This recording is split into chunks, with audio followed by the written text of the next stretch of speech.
Hello, Namaskar, and a very good afternoon to all the viewers watching NCRT's live interactive session. This is Simran Singh, and you have all connected with us through eVidya channel number 5.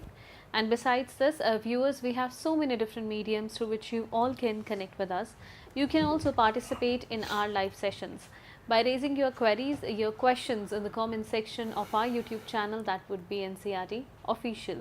So for another half an hour, we have a session of English for all class 5th students, and the topic we are going to discuss today is the Talkative Barber. So students, have you already read this story? If not, then you are going to know the details and the basics by the end of the program, and stay connected with us throughout the program. In case you have already studied this particular chapter, then do write to us what are the areas you feel like knowing more about.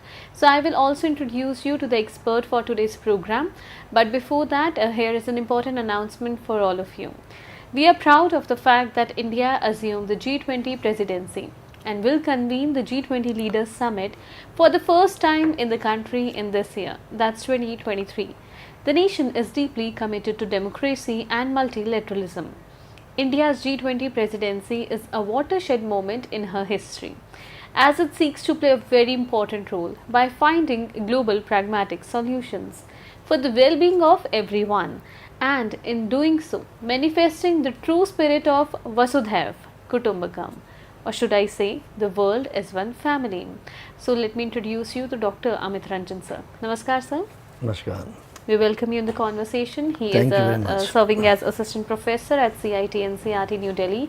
Viewers, in this live session, you know the different mediums through which you can connect with us, and one of them is our contact number that's right there on your screens. In case of doubts, feel free to give us a call at 8800440559. You can always reach out to us through the official mail ID for all class 5th students. It's dth.class5@ciet.nic.in. So let's begin the conversation and let's understand more about the Talkative Barber. So what is it that we are going to study today? Thanks a lot. So this is unit 6 of class 5's textbook, Marigold. And this is a story called Talkative Barber, which is actually, as you can see on your screen, from the Arabian Nights. Now everybody has heard of Arabian Nights. You watched the film, you watched the series, you watched Aladdin or Sinbad the Sailor. We have read books and stories. Absolutely, comic books and all kinds of things. And this is one of the oldest stories we have in the textbook. Earlier last session we did Robinson Crusoe, which is a novel which is 300 years old, but this is even older. This is not a novel, which is why last time I said this is the oldest novel that you have, adaptation of it, abridgment of it. Abridgment means making it shorter for your understanding, because you are still little, so you study abridged versions. So this is from the Arabian Nights. In English, in Arabic, and this is an Arabic tale from 8th century. We are in the 21st century, so this is 1300 years old. Ancient, even older than that. Absolutely. And the fact that we still continue to know these stories, read these stories, play it out in theatre, in movies, in animation, in comic books, shows the power of these stories, and generally shows the power of stories, how powerful the idea of storytelling is, how we love to tell and listen to stories. This is one of the basic human instincts, to listen to stories and to tell them. And so you have one story from the Arabian Nights, which is called Alif Layla wa Layla in Arabic. Layla, you've heard of Layla Majnun probably. And then so therefore it is associated with lovers, but Layla in Arabic means dark or night. So this is night by night, the one night by night. So this is translated into English as 1001 nights. So these are 1001 stories in this book, that is why it's called Alif Layla wa Layla.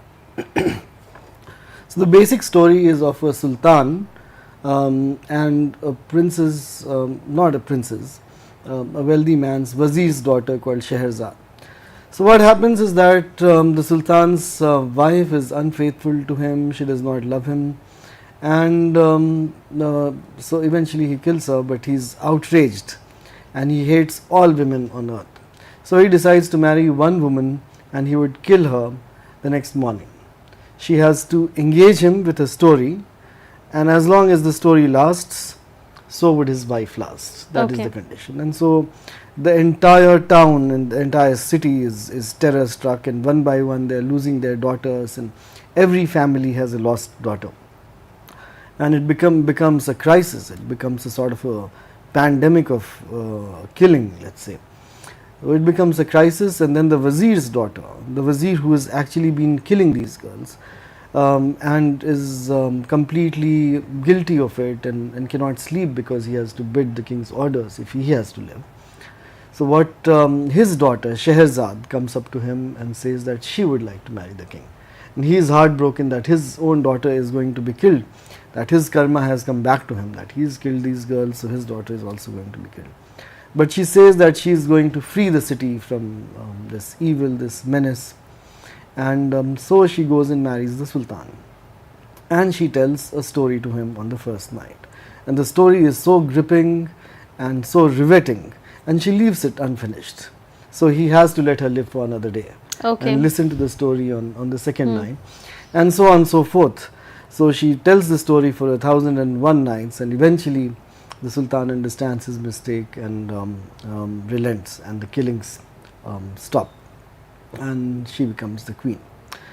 So what we see, therefore, how do you tell 1001 stories without the reader, without the listener losing interest? Yeah. And so you have to leave it, like much like the TV serials that you see, they leave it at some point. There's a suspense, there's a climax, and there are certain areas where you feel like, oh, this is not required. Yeah, you leave it at a very suspenseful point so that you have to go to the next serial. That is what you are seeing on OTT leaving platforms. Curiosity behind. Yeah, but most of the TV serials that you see are quite boring, unfortunately. They stretch it out to half an hour, one incident. So it's not like that. These TV serials that you watch these days, the soap operas as they are called, they are written on the spot. They decide if it's Diwali, they play some event of Diwali, and so on and so forth. But Alif Laila is very well constructed. These are all stories that stand alone by themselves. You can listen to any one of the 1001 stories and it makes complete meaning in itself. And so it's very intricate how stories are woven within each other, lead to one another, and so on and so forth. So it's masterful, and which is why it survived for 1300 years anyway. So this is a technique called the frame narrative, in which stories are told within stories. So the tailor tells the barber story, the barber tells his brother's story, his second brother's story, till his sixth brother's story, and so on and so forth. Then it ties back to the tailor's story, and so on and so forth. So the suspense is always kept, and this sort of narrative is called, narrative is the way you tell stories, is called a frame narrative, like a picture frame. You have a frame within a frame, like let's say there are two mirrors, you're standing in front of a mirror and there's a mirror behind you. What do you see in a salon? You see endless selves of yourself. Yeah. So what this does, children, is something you have to think. What effect does this add when you see frames within frames? Or you go to some monuments where there are several arches, the medieval monuments from the Mughal time, you see door after door after door, and it's unending. So what this does is it adds depth.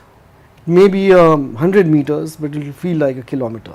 It adds depth, it adds that illusion of endlessness. And the repetition also helps you remember and remain in the context. So these stories were told, and there are several things that are repeated within these stories, several ideas, so that we memorize them, several messages, morals. Though also, learners, you have to keep in mind that these tales are not essentially moral tales like the Panchtantra stories that you have heard of, in which there are lots of animals, for example the crocodile and the monkey story, etc., which you know well. But many of these stories in Alif Laila are not moral tales. They are just tales that tell you how the society is. And so these are actually folk tales, stories that are told in villages, in towns, to each other. And earlier, when there was no television and no internet and nothing, that was the primary mode of entertainment, of telling stories. There used to be professional singers and storytellers who used to go house to house and tell stories.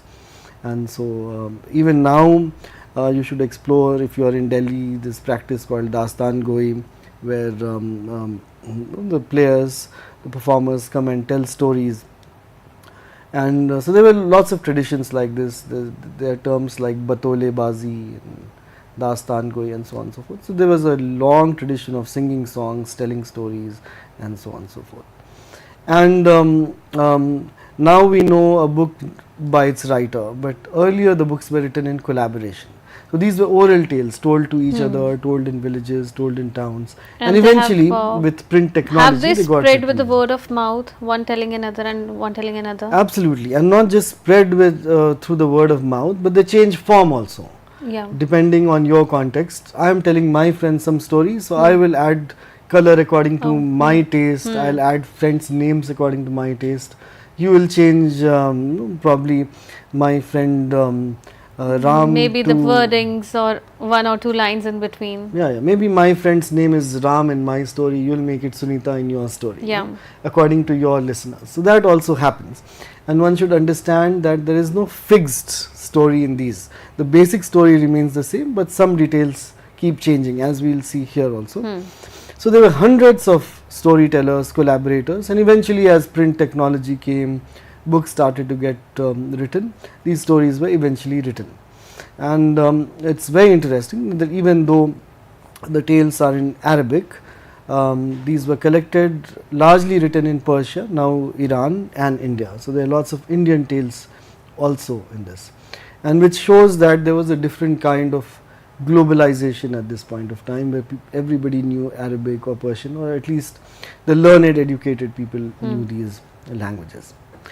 And you would be surprised to know that the most famous stories of Arabian Nights, like Aladdin, Sinbad the Sailor, Ali Baba Chalis Chor, no, Ali Baba Chalis Chor is from that time, but Aladdin and Sinbad the Sailor were added much later in 1700 by a Frenchman called Antoine Galland, which I have not written over here, but this is much later, almost 1,000 years later, that these Aladdin story was added. You would also be surprised to know that Aladdin is a Chinese character. It does not appear so in the animation film, but it's set in China, and Aladdin is a Chinese character in the film, and so the French author set it in China because he was traveling in China, and he had heard legends of flying carpets and dragons and so on and so forth. Alright, so that is roughly the background. It's a fascinating background. I hope that will inspire you to read these stories and watch that these interests movies. us a lot to know more about these stories. And there are many versions of it. There are abridged versions, there are full versions, and mostly in 19th century lots of European writers compiled them and put them together in book form, which also now you can get online or even in the book form in a bookstore. So I hope you will go and read more of Arabian Nights, and this inspired a horde of writers after that. Italian writer Boccaccio wrote Decameron, which is also frame narrative, stories within stories, fascinating European stories, and we also followed suit later. And like I said, Alif Laila originated partially in India, so we also follow that tradition of telling stories within stories, and a whole storytelling culture in India. Alright, so this is some visuals over here, like this is how a frame within a frame adds depth. So these are just frames, but the man looks so far away. And these are the kind of monuments you see in India. So this was not just in storytelling, but we used it in architecture also. We understood this idea very well of framing things. This is the Disney Aladdin, which you may must have seen. It's very famous, and this was a series that ran on Doordarshan between 93 and 97, and there are 143 episodes of it. So even after an exhaustive retelling of it, there's only 143 we could manage, because there's 1001. And all of this is available on YouTube if you want to watch it, and it's really good. It will also help you improve your Hindi and Urdu. Alright, so coming to the barber's tale. So this is one tale within several tales. Like I said, Shehrazadi tells somebody's tale. Within that tale, somebody tells another tale. So this is a tailor, a darzi, telling the tale of a barber, in which in our book it is the Sultan, but in the original, but like I said, there is no original. Everybody makes it according to their taste. So in our book, it is the Sultan who calls the barber to shave his head. Now they are the bare bones of this story in our book, because it's just in 3 or 4 pages. If you read the original versions compiled at least 100 years ago, you will see the wit of the barber and how he manages to keep the Sultan hooked, and the Sultan cannot let go of him despite the fact that he wants the job done quickly. Anyway, so the Sultan calls the barber to shave his head, and the barber starts talking and telling him stories instead of shaving his head, and that is what is said in our book. But in the original there is a lot of fascinating back and forth, where he says, why are you shaving his head, why are you shaving it on a Friday, it's not auspicious to shave it on a Friday, and so on and so forth, and he quotes from religious texts, etc., etc., and he really gets on the nerves of, he really irritates the Sultan. So at which point the Sultan says, are you a storyteller or are you a barber? Why can't you do your job? And this is what he replies, what you can see on your screen. You do me an injury by calling me a chatterer, for everyone says I am quiet. I have 6 brothers who you might call chatterers. The names are Backbone, Buckbone, Buckbarya, Buck, Al-Kuz, Al-Nashi and Shakabak. One is humpback, one is toothless, one is half blind, one is quite blind, one is deaf, and the other has a defect in his speech, and they are all great talkers. But I am the youngest of my family, and I am very quiet and sparing with words. So as you can see, this is very funny. This guy is going on talking, endlessly chattering, but he says he is called silent in his family. He is the most quiet among all the brothers. So how much would his other brothers be? Yeah. And you can see they have really funny names. The term buck comes in all the names. Buckbone, Buckbarya, Buck, Al-Kuz. So we understand the term buck, of course. To somebody who talks nonsense, we say buck kar rahe ho. Who chatter a lot. Who chatter a lot. And mostly nonsense. Buck kar rahe ho. So the other word is bakwas kar rahe ho. So we see that this is an Arabic root, this term, buck. And so the characters have been named according with that prefix, so that the sound creates that effect of being funny as well, of all these guys being chatterers. Buck, Badiya, Buck, Shaka Buck, and so on and so forth. And then he says that all of them have some kind of deformity or the other. One is humpback, which means hunchback, his back is hunched. One is toothless, one is blind, and so on and so forth. One also has a speech defect, and still he is a great talker. So all of them are great talkers, which also, if you look at it, tells us something of the importance of speech, of the importance of words, that all these brothers have some physical ailment or defect or the other, deformity. They are specially abled, as we say in today's parlance, but they are all good talkers. Yeah. They are all good storytellers, and which shows how much importance was attached to stories and words at this point of time, and which is really food for thought. That how important words are. This is the only medium through which we communicate with each other as human beings. In fact, today's storytelling, it has become an art. It has become a profession. Absolutely, it always was. We had lost it for a while, but now there's sort of recuperation, rediscovery of this art. And you can see that how this was based in India. So how what a rich tradition it is. So he tells the names of his 6 brothers who are much more talkative than him, and he is the least talker of all.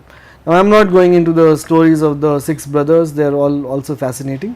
So I am actually acting like Shehrazad, leaving you in suspense to watch 6 more episodes where we can talk about all the 6 stories that are mentioned over here.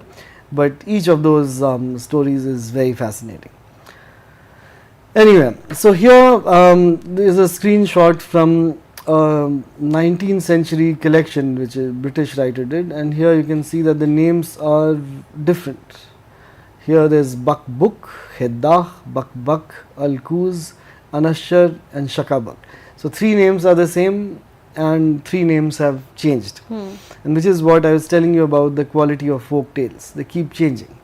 So probably the writer in our book changed it because those other words sounded more appealing to him as names of people who are talkative or chatterers. Alright. So the Sultan gets very tired and says, give this guy money, give him 3 pieces of gold and let him go.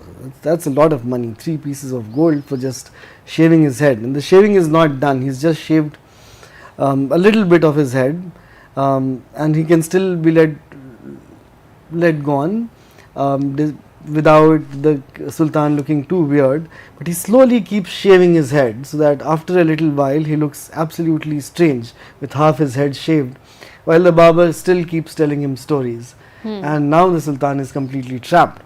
Till the barber finishes his job, he cannot let him go, and the barber won't finish his job. Like, maybe I can go on telling the story, not finish the job and occupy all the other sessions this afternoon, but alright, but unfortunately we cannot do that. We will not do that. Alright. So, but the barber says, but you called me. I did not come and say give me employment, give me work. You called me to get a work done. So I am responsible for this work to be done. So until I finish this work, I am not going anywhere. And then he tells another story. And the Sultan says, I have very important business to attend to. Kindly let me go. Just finish this work and let me go shave my head. And then the barber says, I am a good man. I am known to be a good advisor. Tell me what important work you have. And so the barber will advise the king on his important matters, and he wouldn't let go. He keeps pestering him, he remains pesky. So the king finally tells that he has to go for a dinner with, he has to throw a party, and so he has to go early, and which is why he is getting his grooming done. This is in our text. In the original, it is different. It is a girl the rich man, wealthy man is besotted by, and he has to go meet her. Here it's changed into a party. So what I'm just telling you that there are different variations according to different listeners, audience, and eventually the king has to tell him what the important affair is.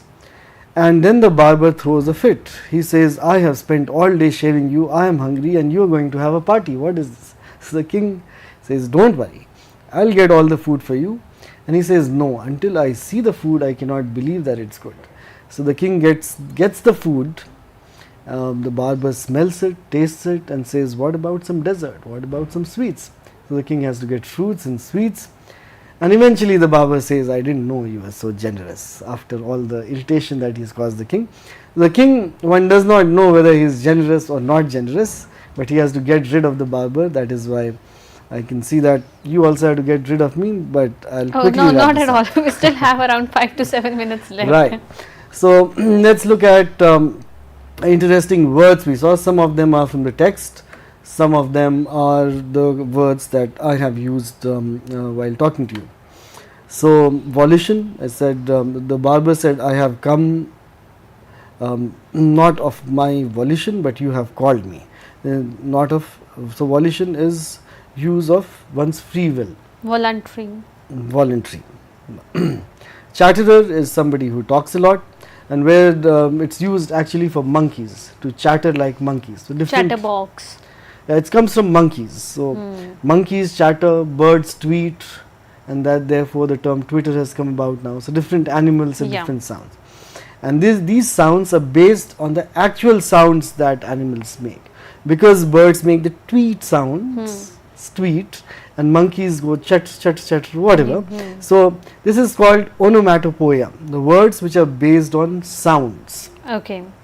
So like you say, it was raining, tip tip, drip drip. These are based on the actual sounds, what we can convert to our speech. Pester, the barber pesters the sultan endlessly, we said. It's to trouble or annoy someone with frequent requests and interruptions. The barber is also pesky, he is annoying. Dessert is the sweets that you have after a meal. Note that the spelling, the sound of dessert is very similar to desert, which is the barren sand land, Registan. Why? That you will study in higher classes or probably in college, that the root of both desert and desert is desire. In desert, you desire for water, your desires are high because you are so deprived, and desert, you are desirous of something very sweet after a good meal. Okay. So the words are wildly different, but if you go into the histories, they have the common root. Have a common root. Exhausted, tired and fed up, that's a common word which probably you'd be aware of. I think we can end over here, and these are some questions which are also in your textbook to think upon. Did the Sultan enjoy the barber's talk? What do you think? I think yes, probably yes. I enjoyed the barber's talk. He probably did, which is why he let him be 3-4 hours despite the fact that he offered him already food. Which part of the story do you find the funniest? The names of the brothers. Names of the brothers. I found it the last line funniest, where he says, "Oh, I never knew you were so generous," after having blackmailed the Sultan into giving. What are the things Sultan gave to the barber? Maybe dessert or... and the 3 gold coins, remember? Oh yes, yes. No, he didn't give them, he just offered them. So you have to be attentive. Do you think the Sultan was really very generous? Why do you say so? Now there can be different answers to this question. Absolutely. Depending And that's upon the what opinions. Students should understand, that there is no one answer to certain things. The Sultan may have been generous, or he may simply have been blackmailed by the barber. To do so. Right.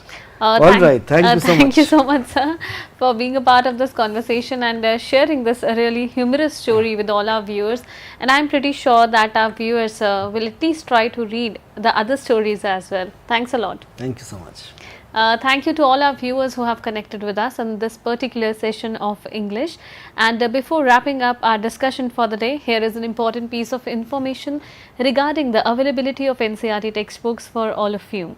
The information is also flashing on your screens. As you all know that NCERT textbooks for the academic year 2023 to 2024, they are available all across the country. You may purchase them from the different sales counters that are currently located at New Delhi, Ahmedabad, Bangalore, Kolkata and Guwahati.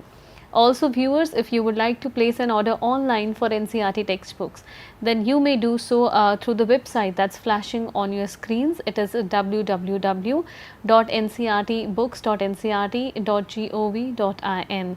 and if you would like to place an order, that is you would like to download the PDF version or the soft copy version of the NCERT textbooks, then it can be done through the different mediums, and one of them is Diksha platform. Another one would be ePathshala website, then the mobile application of NCERT.